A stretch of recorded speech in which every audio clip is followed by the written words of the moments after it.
Keadaan Mekah sebelum kelahiran Nabi Muhammad Shallallahu Alaihi Wasallam berada di puncak kegelapan moral dan spiritual. Sebuah era yang dicatat sejarah sebagai zaman jahiliyah. Awalnya memegang teguh ajaran tauhid yang diwariskan oleh Nabi Ibrahim dan Nabi Ismail. Namun, kesucian itu rusak total ketika seorang pemimpin suku Huzah bernama Amr bin Luhai al-Huzai. Suatu hari dia melakukan perjalanan ke Syam. Di sana, ia melihat penduduk setempat menyembah patung dan meyakini patung. Lalu Amr membawa pulang berhala yang bernama Hubal dan menempatkannya di samping Ka'bah, yang kemudian memicu datangnya ratusan berhala lain hingga mencapai 360 berhala mengelilingi tempat paling suci tersebut. Rasulullah Shallallahu Alaihi Wasallam kelak bersabda dalam hadis Sahih Bukhari bahwa beliau melihat Amr bin Luhai menyerat ususnya di neraka karena dialah orang pertama yang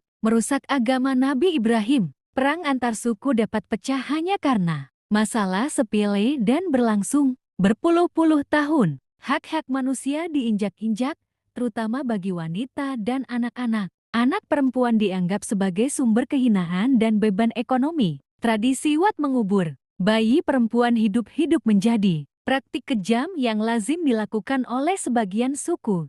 Karena takut miskin dan malu, sistem ekonomi dipenuhi praktik riba yang memeras rakyat kecil hingga mereka terpaksa menjadi budak. Sementara para elit Quraisy hidup bergelimang kemewahan, minuman keras, khamr, dan perjudian. Meski demikian, bangsa Arab Mekah memiliki kecerdasan luar biasa dalam hal sastra dan bahasa. Bahasa Arab mencapai puncak keindahannya melalui bait-bait puisi.